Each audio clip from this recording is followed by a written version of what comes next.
군의 첨단 기술을 무색해한 기술. 비행기의 외형과 구성 요소들을 조합해서 레이더에 포착되지 않도록 한 기술. 높은 하늘에 적용된 이 첨단 기술은 이제 땅을 향해 내려와서 바다의 군함에도 적용됐다. 이제 위협적이고 살인적이며 1급 비밀인 현대의 스텔스 기술을 소개한다.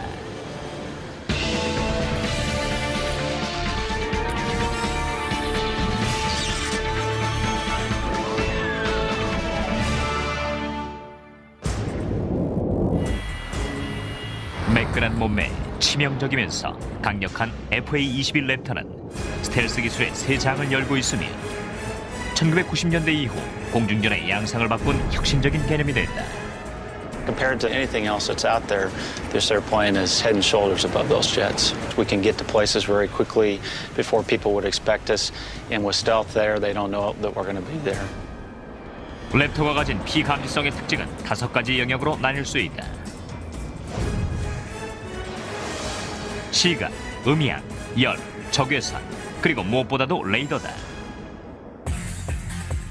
전파 감지라는 뜻을 가진 레이더는 극초단파를 발신시켜서 물체의 위치를 파악해낸다.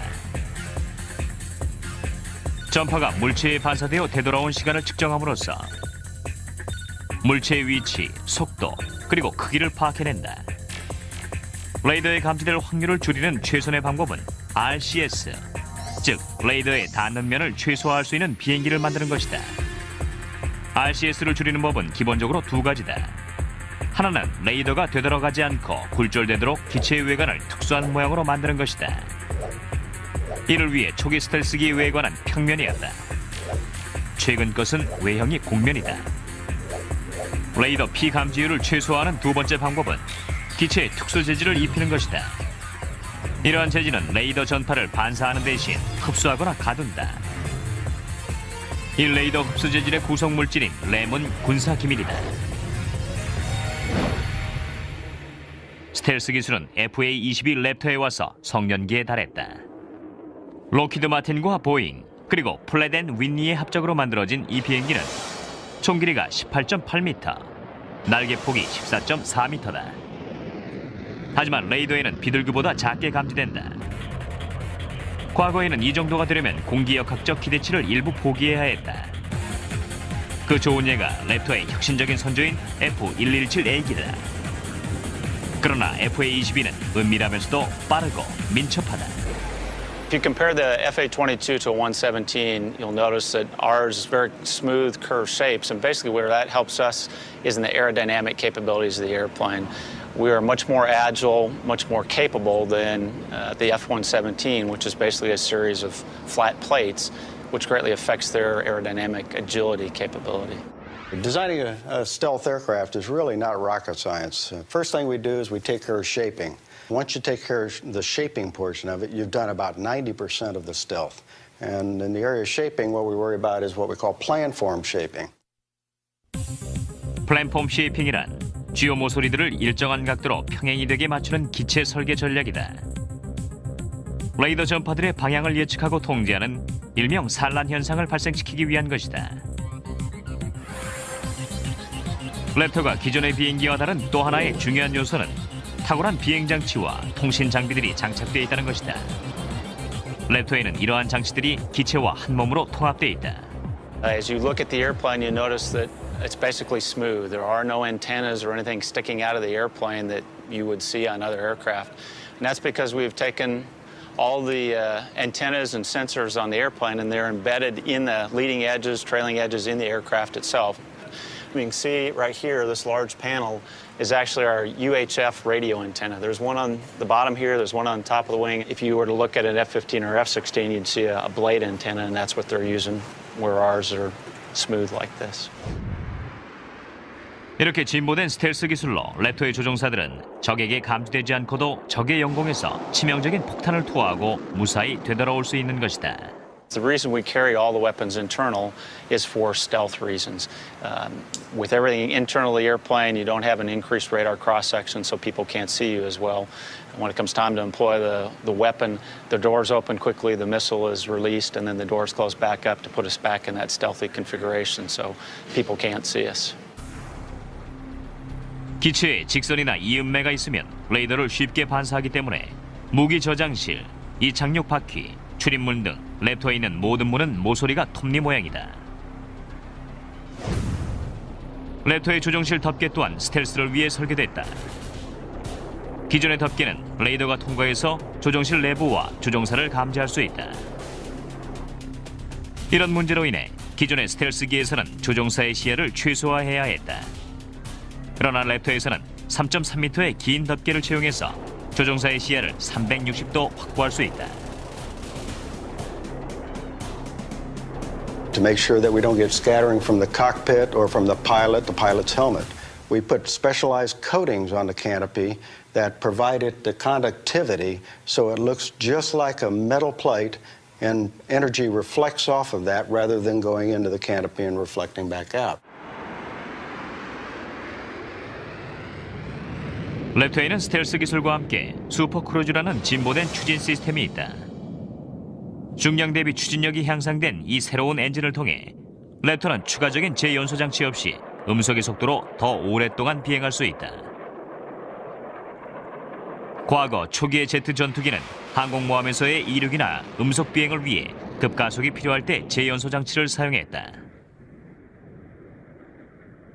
Typically, when we go into an afterburner mode on a jet engine, that's accomplished by effectively just squirting jet fuel into the exhaust system and lighting it off.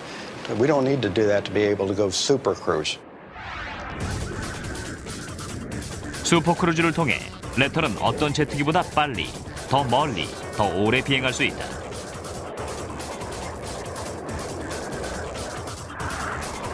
기존 항공기가 제연소 장치를 연속 사용할 수 있는 최장 시간은 15분이다. 하지만 랩터는 슈퍼크루즈 모드를 거의 30분간 유지할 수 있다. A lot more sustainment, a lot more speed on the battlefield over a longer period of time. Between stealth and super cruise, we have the ability of surprise, or the capability of surprise. People don't know we're there, and we can get there very quickly, and they just don't have the time to react to what we're doing. 조종사들은 이곳 랩터의 둥지에서 FA-22의 전투력을 맛볼 수 있다. 이 모의 조종실에서는 스텔스 기술의 이점을 체험할 수 있다. We're going to fly a practice mission here to give you an idea of what the FA-22 is capable of doing. We're at 40,000 feet right now. 랩터의 정확한 레이더 신호는 극비다. 따라서 화면상의 수치는 가상 정보다. We've got the own ship, the FA-22, right here in the middle of this defensive display with this blue notional signature ring around it. That indicates that the airplane is a stealthy airplane. 스위치를 올리자 감지 신호가 달라졌다. 스텔스 기능을 끄자 레이더 신호가 2배 이상 커진 것이다. 스텔스 모드에서의 랩터는 적에게 감지되기 전에 적진 속에 침투해서 목표를 파괴하고 복귀할 수 있다. 설령 적 전투기를 만나더라도 조종사는 먼저 보고, 먼저 쏘고, 먼저 죽일 수 있는 랩터의 민첩성과 무기들에 의지할 수 있다. And we can rule the day as an air dominance fighter in this century. This is a fighter pilot's dream. 레이더에 대응하기 위한 노력의 시작은 제2차 대전과 영국 전투까지 거슬러 올라간다. 1940년 나치는 유럽을 지배할 준비를 했다. 히틀러의 유일한 걸림돌은 영국 공군이었다. 그러나 영국 공군의 규모는 독일 공군 루프트와페의 10분의 1에 불과했다. 거의 3개월 동안 영국 공군과 루프트와페는 영국 영공의 제공권을 놓고 매일 전투를 벌였다. 독일은 전투기와 조종사에 있어서 수적인 우위에 있었지만 기술에 있어서는 영국이 앞서 있었다. 루프트와페의 총사령관 헤르만 괴링은 영국 공군이 항상 좋은 방어 위치를 선점하는 것 같아 이상하게 여겼다. 그러나 그 비법은 바로 레이더였다. 영국 공군은 루프트와페가 언제 어디로 공격할지를 미리 알았던 것이다. 공습편대의 규모와 속도까지 파악했기에 즉각 대응할 수 있었던 것이다. 영국 하늘을 점령하지 못한 히틀러는 영국 침공을 포기했다.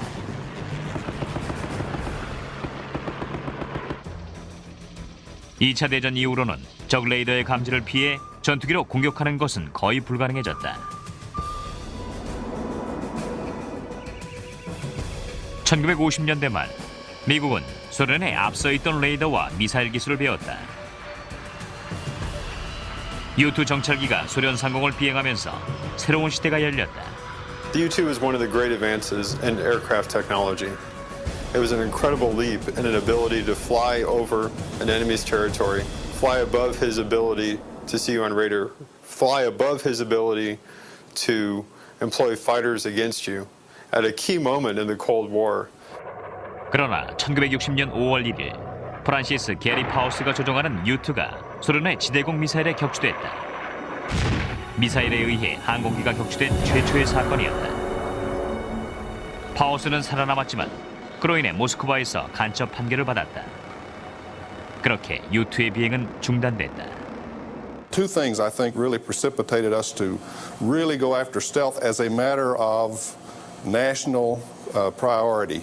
And that was the downing of the U-2s and the realization that the penetrating bombers that we had could no longer penetrate the critical Soviet Union airspace. 소련은 레이더와 지대공 미사일 기술이 발달돼 있었다. 그로 인해 미 전략 공군사령부, 즉 SAC는 주요 임무를 수행하기가 더욱 어려웠다. 그 임무란 소련 영공을 침투해서 안쪽에 있는 군 목표물에 접근하는 것이었다.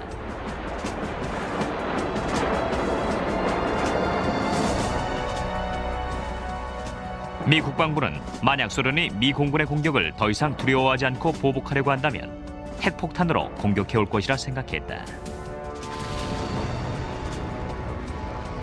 소련의 레이더 방어를 무력화시키고 힘의 균형을 이루게 해줄 전술과 전투기 개발이 미국의 최우선 과제가 됐다. In the 1970s, you had the Air Force saying, we want a capability to be able to go into a hostile area without radar seeing us. 미 공군은 국방부 산하의 국방고등연구기획부, 즉 다파와 합동으로 특별 프로젝트를 시작했다. 이들은 군용기 제작사들에게 레이더 피감지 신호를 최소화한 비행기 시안을 제출하도록 요청했다. 역설적이게도 이 경쟁 입찰에 참가 요청을 받지 않은 한 회사가 항공기 산업 최고의 비밀 두뇌가 됐다. 럭키드 스컹크웍스였다. 스컹크웍스란 당시 리 레브너의 연재 만화에 나오는 냄새 고약한 밀주의 이름이었다. 스컹크웍스는 U-2 정찰기와 같은 고성능 항공기를 만드는 탁월한 제작사라는 평판을 얻고 있었다. We were not asked to participate. Basically, they went to the fighter houses of the day. People had fighters in production. We didn't. We were not currently building a fighter. So we were not in the ball game, so to speak. 그러나 그들에겐 비밀이 있었다. 그들의 1급 고객인 중앙정보국, 즉 CIA를 위해 피감지율 저감 기술에 이미 투자해왔던 것이다. 놀랍게도 CIA는 1950년대에 고성능 정찰기가 있는 자체 공군을 보유했다. 이 고성능 정찰기는 SR-71 블랙버드였다. 24,000m 상공에서 시속 3,200km 이상의 속도로 날 수 있는 비행기였다. 또한 레이더도 피할 수 있었다. 그러기 위해 양날개와 꼬리 그리고 동체에 레이더 에너지를 흡수하는 특수 합성 물질과 하철산염을 입혔고 날개의 암모서리는 레이더를 흡수하는 특수 구조, 즉 RAS로 만들었다.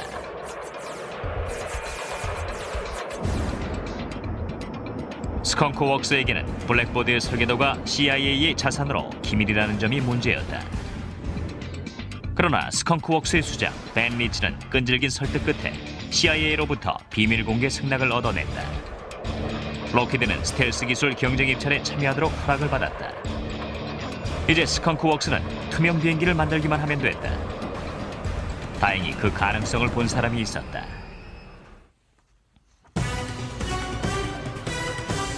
티타늄 기체만큼이나 검은 비밀 속에 탄생된 혁신적인 항공기를 통해 스텔스 기술의 진보가 시작됐다.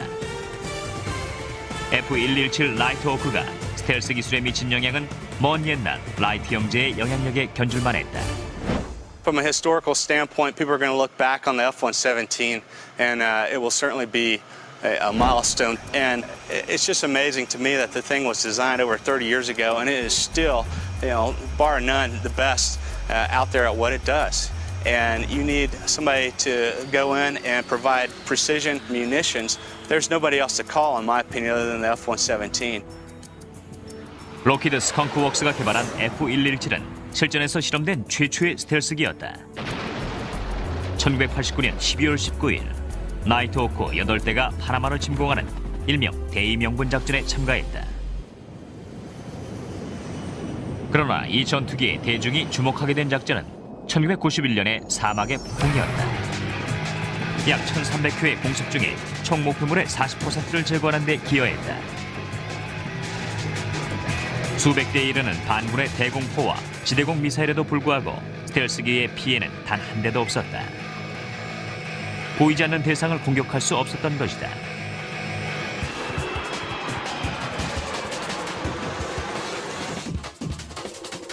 조셉 설라타 중령은 사우디아라비아에서 제37 전투기 항공단 나이트 스토커 비행 중대를 지휘하고 있었다. 그는 F117기 편대와 함께 첫 바그다드 공격에 나섰다. We sort of believed in stealth technology, but we hadn't really proven it at the time. I mean, we had done it in radar tests and so forth, but never in actual combat when there were actual bullets flying at you. So there was probably just a little bit of nervousness there until we saw what happened on the first night, and we saw how successful we really could be, and saw that the Skunk Works really did design a great stealth airplane. F117 편대는 사담 후세인의 주요 지휘센터들과 조직적인 방공 시스템, 그리고 주요 통신 시설들을 파괴했다. 단 하룻밤 만에 검은 전투기들은 이라크의 전투 수행 수단을 거의 모두 제거했다. We had mission success rates that were unprecedented. You could almost guarantee that a target was going to be taken out by a stealth as long as we didn't have problems with weather or maintenance on our aircraft or something like that. As long as we got to the target, we had a very high success rate of killing that target. 이 신비한 검은 전투기는 전 세계 군수 내부와 정부에 큰 파장을 불러일으켰다. 세계의 모든 레이더 시스템이 스텔스 앞에선 무용지물이기 때문이었다. This really changes the nature of warfare. To be able to go into a foreign country, be able to destroy a target without them even knowing you're there until the target's destroyed. They didn't know we destroyed those targets. They didn't know these planes were in country until there was smoke over Baghdad. 12년 후 이라크의 자유작전에서 F117은 또다시 하늘을 제패했다. As far as what was it like to fly the stealth in Operation Iraqi Freedom, well, I'll be honest, I was a little bit nervous the first night. And so you rely on your training, and everything just kind of starts to flow, just like a normal type of sortie. Throughout that whole campaign of over 100 sorties and 500 or 600 hours of flying, aircraft never took a scratch, and we were able to have about a 92% hit rate. Every combat mission that I flew in OIF, I never felt like I was being tracked, and I think from that standpoint, LO paid for itself right there. You can get in there and get out and get your job done. F117의 실전에서의 성공은 모든 피감지율 저감 기술의 기준이 되었다. 이러한 비행기의 기원은 미 국방부가 군용기 제작사들에게 레이더 피감지율을 낮춘 전투기 설계를 요청했던 70년대 초로 거슬러 올라간다. 가장 탁월한 설계안을 낸 제작사가 암호명 해브블루라는 시연 비행기 제작 계약을 따른 것이었다. 1975년 데니스 오버홀즈는 전자기적인 문제를 전문적으로 다루는 36세 소프트웨어 설계자였다. 5월 초 스컹크웍스의 프로젝트 책임자 딕 슈러가 그에게 흥미로운 문제 해결을 요청했다. Dick Shearer then asked me, how should we shape an airplane to make it invisible? And I says, it's rather straightforward from a radar cross-section viewpoint. I says, you just make it out of a lot of flat panels. You tilt the flat panels over, and you sweep the edges on the panels, and you put this together with a bunch of these flat panels. Well, Dick said, "You've got to be kidding me," he said. "Nobody says that." I said, "Well, you asked." 오버홀저는 에코1이라는 소프트웨어를 개발했다. 이것은 비행기의 각 표면에 부딪히는 레이더나 전자기파가 어떻게 산란되는지를 계산하는 프로그램이었다. 1년쯤 후 스텔스 기술은 오버홀저의 스승이자 전 스컹크웍스의 수학자였던 빌 슈레더에 의해 더욱 진보됐다. 그는 잘 알려지지 않은 러시아 물리학자 표트로 유핌세프가 15년 전에 쓴 과학 논문을 우연히 보게 됐다. 논문의 내용은 기하학적 형상이 전자기파를 산란시킬 때 그 방향을 예측하는 방법에 관한 것이었다. 스컹크웍스에게 그것은 스텔스의 핵심 기술이었다. 바로 F117을 만들 수 있는 설계 원리를 얻은 것이었다. The aircraft was designed 30 years ago by Lockheed Martin in the late 70s. And what they utilized was a type of stealth technology called a faceted shape design. And what that does is confuses any kind of a radar signal. And consequently, we're able to maintain, for the most part, invisible against anybody that may be trying to detect our presence out there. 유핌세프의 논문은 스텔스기 평면 설계에 대한 스컹크웍스의 계획을 가속화했다. 이론적으로 가능해 보였고 이제 남은 과제는 어떻게 날도록 할 것인가였다. 최근 들어 실험용 스텔스 비행기가 비밀리에 탄생됐다. 2002년 10월 보잉사는 1992년부터 1999년까지 진행됐던 1급 비밀 프로젝트인 버드 오브 프레이를 공개했다. 당시 실험 단계였던 이 기술은 지금 표준이 됐다. 최근에 공개된 두 개의 1급 비밀 프로젝트로는 스텔스 헬기인 RAH-66 코만치와 무인 정찰기인 다크스타가 있다. 그러나 어떠한 항공기도 F117만큼 극비리에 개발된 것은 없었다. 스텔스 기술에 주력했던 70년대 중반, 록히드 마틴은 야심찬 설계에 돈을 투자했다. 스컹크웍스의 디자이너들은 모든 면이 평면인 비행기의 모형을 제작했다. 이 비행기를 위에서 보면 화살촉 또는 4개의 면이 비스듬히 깎인 다이아몬드를 닮아 있다. My good friend Dick Cantrell was head of aerodynamics, and of course, as one might expect, when Dick first saw some of the stealth designs we were coming up with, specifically our first diamond-shaped object, which he named the Hopeless Diamond, he had some serious doubts about it, and he came to me in kind of a confidence off to the side one day, and he said to me, "Dennis, is this really as low a cross-section as you're claiming?" And I said, "Yes, it is." Dick thought for a moment, and then he says, "Well," he says, "in that case," he says, "we'll teach it to fly." 1976년 록히드는 3m짜리 비행기 모형을 공군의 레이더 실험장으로 가져갔다. 실험 결과 국방고등연구기획국과 공군이 깜짝 놀랐고 개발 계약이 체결됐다. 블레이더에 잡힌 피감지 신호가 곤충 정도에 불과했기 때문이었다. The results were dramatic, to say the least. Two things happened immediately. The first of which is this fairly unclassified White World program immediately became black and was classified top secret. And black means in this context not just top secret, but unacknowledged. It was as black as the Manhattan Project. The other thing is DARPA and the Air Force and Lockheed got together and mutually funded the development of two low observable technology demonstration aircraft, the Have Blue aircraft. 다음 과제는 조종실, 엔진, 배기장치, 조종사와 같이 스텔스 기능 외적인 것들을 탑재한 실제 비행기를 만드는 것이었다. 최종 모양이 초기와 다른 이유는 최초의 항공기술자가 아닌 전기 전문가들이 구상했기 때문인 것으로 보인다. 비행기의 총 길이는 12m, 무게는 약 5.4톤이었다. 날개의 암모 소리는 날카롭게 70도 뒤로 뻗어 있었다.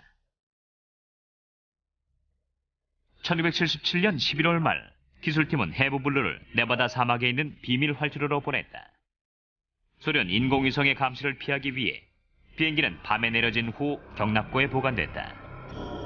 1977년 12월 1일 해부블루가 처음 하늘을 비행했다. 비행했다는 사실만으로도 기적 같은 일이었다. The instability of the aircraft in pitch, yaw, and roll, of course, pitch being the longitudinal force of the aircraft, and roll, and yaw, its side slip. So the parameters that control those motions of the aircraft were very, very critical in the development of the airplane. The original Have Blue airplane was the first aircraft to ever fly that was unstable in all three axes. And without fly-by-wire flight control systems, there would not have been a Have Blue airplane. 전자 비행 제어 시스템은 기계적 제어가 아닌 전선, 컴퓨터, 작동기에 의한 제어 시스템이다. 해부블루가 이 시스템의 도움으로 하늘을 나누고 전자 비행 제어 시스템은 모든 스텔스기의 필수 장비가 됐다. And these are the pitot tubes that the aircraft uses to tell it where it's at, how high it is, how fast it's going. All four of these are hooked up to their own individual computer systems. 전자 비행 제어 시스템이 있는 비행기에도 전통적인 조정관과 페달이 있지만 컴퓨터가 효율과 미세 조정을 도와준다. 1978년 11월 16일 공군은 실제 크기의 시범용 스텔스기 YF-117A 5대를 주문했다. 스컹크웍스는 이제 폭탄 투하실, 표적 조준 시스템, 안테나와 같이 스텔스 기능 외적인 요소들을 탑재하고도 스텔스 기능을 유지하도록 설계해야만 했다. 과연 가능할 것인가가 문제였다. 하늘에서의 스텔스 기술 개발에는 천문학적인 예산이 소요된다. 현재 계획되어 있는 FA-21 랩터 279대를 생산하는데 대당 1,330억 달러가 든다. 이러한 고비용 때문에 국방부는 육해공 각군의 필요에 맞도록 조종이 가능한 스텔스기 F-35 조인트 스트라이크 전투기의 제작을 주문했다. 기존의 활주로나 항공모함은 물론 수직 이착륙도 가능한 이 F-35는 대당 280억에서 380억 달러로 스텔스 기능을 추가할 수 있다. 이러한 유연성과 경제성은 스텔스기가 최초로 개발될 당시엔 상상도 못할 일이었다. 최초의 시범용 스텔스기 YF-117A는 1981년 봄에 완성됐다. 무게는 23.5톤, 길이는 19.8m로 해부블루보다 훨씬 컸다. 동체의 폭이 넓어진 것은 최대 2.2톤의 포탄을 실어야 하는 공군의 요청에 따른 것이었다. 폭탄 투하실 공간을 내기 위해 날개의 각도도 해부블루보다 훨씬 넓어졌다. 지금의 F-117과 비슷한 구조다. This is commonly referred to as a MIL 12. Anyway, this is where our ordnance hang on, and it's in the down configuration. It's called a trapeze, and it actually will swing up into the airplane, and then they'll close the doors. And that reduces our exposure to the radar that are looking at us. So we come in, the doors open, the bomb comes off, the doors close very, very quickly. 주간 비행 실험 때엔 사막 무늬 도색으로 기체의 평면을 위장한다. 공군은 스텔스기를 야간용으로 쓰기 위해 앞으로는 모두 검은색으로 도색해달라고 요청했다. The F-117 is designed and has operated at night. This goes back to the Black World origins of the F-117 and continues to this day. It is a night fighter. It proved that stealth technology does work. The F-117 is an incredible aircraft that has far exceeded any expectations. 공군이 29대를 주문했다. 결국 록히드는 59대의 F-117을 대당 426억 달러를 들여 제작하게 된다. One of the hardest challenges was the fact that we wanted this airplane to look just like the Hopeless Diamond. We wanted perfectly flat, angled surfaces to appear to the radar. But to fly it, we had to take in air, we had to exhaust air, we had to have lights on the wingtips, we had to have a canopy for the pilot, we had to have an aperture for the infrared system to see through. So we ended up creating solutions, very innovative solutions to all of those challenges. 그중 가장 혁신적인 것이 오리너구리 꼴이다. What the platypus does is shield the exhaust system of the airplane, which is very flat and very wide. All of the air that comes out of the engine is hot and washes over the platypus exhaust, which is basically constructed of high-temperature ceramic brick. And that brick is almost identical to the space shuttle tiles.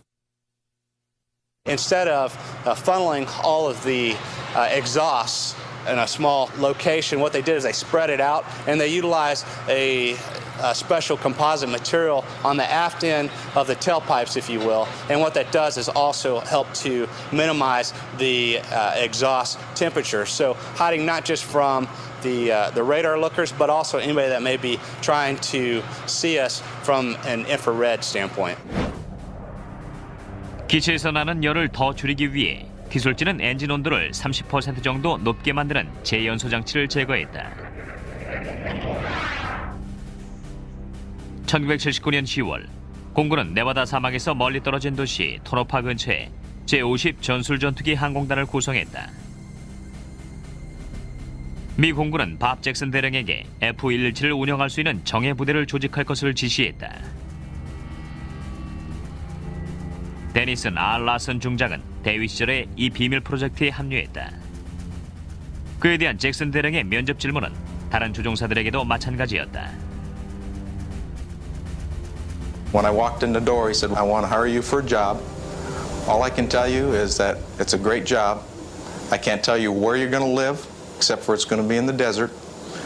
I can't tell you whether you're going to be flying, and that's all I can tell you. Are you interested? And I waited about 2 seconds, I think, or something like that, and says, I'll take the job. 조종사들은 영화에서나 볼 수 있는 검은색 전투기를 소개받았다.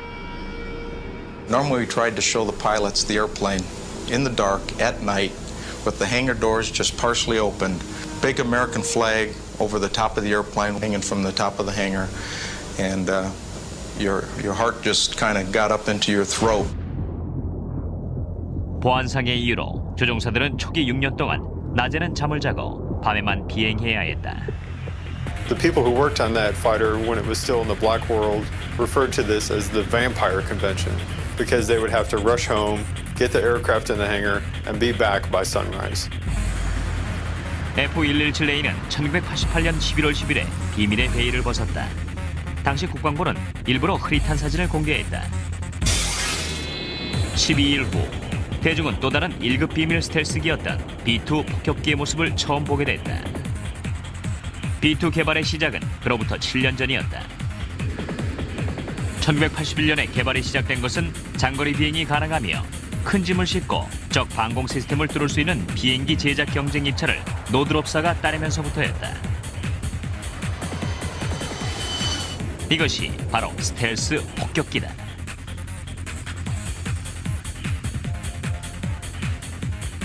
(10여) 년간의 컴퓨터 기술 발달 덕분에 F-117과 같은 평면이 아닌 공면에 대한 유핌스F의 계산 결과를 예측할 수 있게 됐다. 스텔스 폭격기의 외형은 부드러운 공면이다. 더욱 공기역학적인 형태로 인해 B-2의 수송력은 커졌고 저항은 작아지면서 18톤의 폭탄을 싣고 11,000km를 날아야 하는 장거리용 비행기로서의 성능이 향상됐다. The F-117A could employ 2 weapons against a precision target anywhere in the world at any time. The B-2 is the next generation of that. And you've gone from being able to destroy 2 targets to destroying up to 16 targets at one time.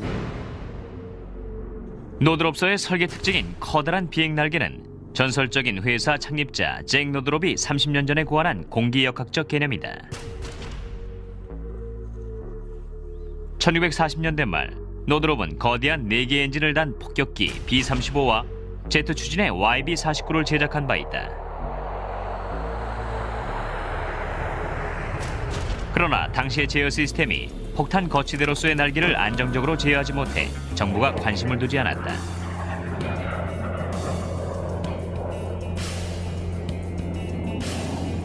B-2의 필수 구현사항들을 고민하던 노드롭 기술진은 이상적인 양 날개폭을 52.4m로 정했다. 과거 잭 노드롭의 날개폭과 같은 수치다.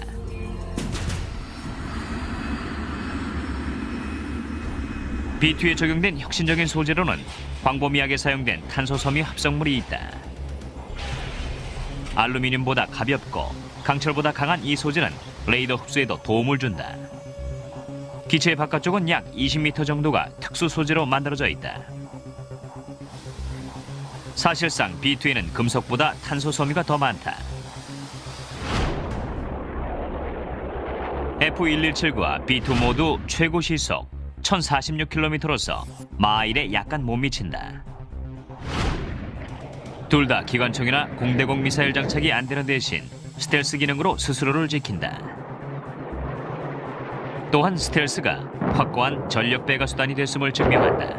Force multiplier is the ability to destroy a target, to inflict the intended damage on an enemy with a smaller amount of force. In Operation Desert Storm, you have one airplane, the F-117, able to destroy one target, guaranteed with precision accuracy. When you go on to the next level of technology, you have the B-2, where now with one airplane, you can destroy 16 targets, which really changes the whole nature of warfare. We are asked to do a number of different types of missions, one of which is to take down enemy radars, enemy SAM sites, and things like that. What that does is it enables other aircraft that may not be as stealthy, but may carry a lot more ordnance, fly through that breach in the armor, and then get their job done too. 스텔스기 하늘 장악력은 전설이 되고 있지만 최첨단 기술이 대성공을 거둔 곳은 이것뿐만이 아니다.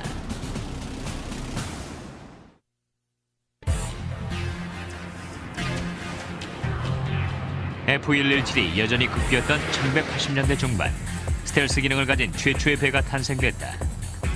이것이 CC에도다. 해군의 시스템 사령부를 위해 록히드 마틴이 만든 이 배의 레이더 피감지 신호는 나룻배 정도에 불과했다. One of the most characteristic things about this ship is its faceted hull. Everything is at an angle. Nothing presents a flat, broadside view anywhere. CC에도는 바다에서 움직이기 때문에 레이더뿐만 아니라 제2의 감지 시스템인 소나에도 대비해야 한다. 음파 탐지기라는 뜻의 소나는 물을 통해 음파를 전달한다. 음파가 장애물을 만나면 반사되어 음파 발신부로 되돌아오고, 소나는 음파가 되돌아오는 시간을 측정해서 거리를 계산한다. 이 배의 평면 역시 스텔스 기능이 있음이 밝혀졌다. CC에도는 레이더와 소나를 모두 피할 수 있다. 그러나 넓은 바다에서는 성공률이 낮아진다. 레이더에는 바다 물결이 나타나고 CC에도가 그 위에 자국을 남기기 때문이었다. 록히드 마틴의 설계자가 이 문제를 해결했지만 그 방법에 대해선 함구했다. 극비리 탄생된 기술이기에 놀랄 일도 아니다. F117처럼 CC에도 역시 1급 보안하에 제작됐다. 부품들은 밤에 이동되어 지붕이 유동적인 이 바지선 안으로 옮겨졌다.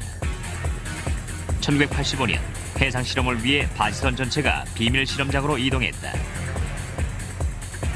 이 바지선은 지금도 CC에도의 집이며 샌디에고의 해군 본부에 정박해 있다. Sea Shadow is what's commonly referred to as a swath hull design. SWAT stands for Small Waterplane Area Twin Hull Vessel. CC에도의 선체 모양은 스텔스 기술의 핵심이다. 일반 V자 형태의 선체는 배 지나간 자리, 즉 항적을 뚜렷하게 남긴다. 항적은 레이더와 소나뿐만 아니라 공중 정찰기에도 감시되기 때문에 배가 공격에 쉽게 노출될 수 있다. CC에도의 특이한 선체는 이러한 항적을 남기지 않도록 특수 설계됐다. At the end of each strut is a lower hull section of the length of the ship and about 10 feet in diameter. The only part that actually cuts the surface of the water are the two struts that go to the lower hulls, and they're very long and narrow and pointed on the ends, so they create little to no wake as we go through the water. 엔진과 발전기의 지속적인 진동 역시 소나에 감지되기 때문에 바다의 스텔스 기술에 있어서 중요한 과제다. We have vibration eliminators in all piping systems. Most have two angles to them.